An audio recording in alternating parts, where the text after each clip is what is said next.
ইসরায়েলের লড়াইটা হামাসের সাথে, তবে আইডিএফের আগ্রাসনে প্রাণ ও অঙ্গ হারিয়ে চড়া মূল্য দিচ্ছে সাধারণ ফিলিস্তিনি, বিশেষ করে শিশুরা। গাজা কর্তৃপক্ষ বলছে অঙ্গ হারানো অন্তত ৪,৮০০ ফিলিস্তিনির বেশিরভাগই শিশু। ইতিহাস সাক্ষী, গাজায় রয়েছে আধুনিক বিশ্বের সবচেয়ে বেশি অঙ্গ হারানো শিশু। এ দাবি করেছে জাতিসংঘের সংস্থা OCHA। বলছে সরঞ্জামের অভাবে ঘনীভূত হচ্ছে মানবিক বিপর্যয়।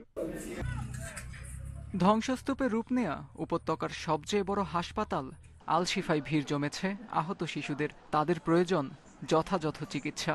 ইসরায়েলি হামলায় পা হারায় শিশু মোহাম্মদ হাসান। আমি খাবার কিনে বাড়ি ফিরছিলাম, তখনই ক্ষেপণাস্ত্র ছোড়ে ইসরায়েল। হামলার কারণে একটি দেয়ালে ধাক্কা লাগে, উঠে দেখি আমার বাম পা নেই। পরে কয়েকজনই সে আমাকে হাসপাতালে নেয়। হাসানের মতো আইডিএফের প্রাণঘাতী হামলায় অঙ্গ হারিয়েছে শাহাদ ও মরিয়ম আবু আলবা সহ হাজারো শিশু। তবে অঙ্গহানি হওয়া ফিলিস্তিনিদের তালিকায় রয়েছে বাস্তুচ্যুত ইব্রাহিম আবদেল নবীর মতো অসংখ্য প্রাপ্তবয়স্ক।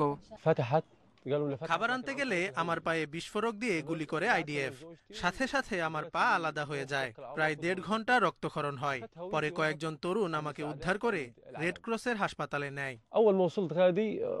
এসব রোগীদের চিকিৎসার জন্য কৃত্রিম অঙ্গ প্রয়োজন। তবে ইসরায়েলি অবরোধে বেড়েই চলেছে চিকিৎসা সরঞ্জামের সংকট, আর এ কারণেই সুস্থ হচ্ছে না হাজারো ফিলিস্তিনি, বলছে the International Committee of the Red Cross. عندي ابو محمود عنا ريحه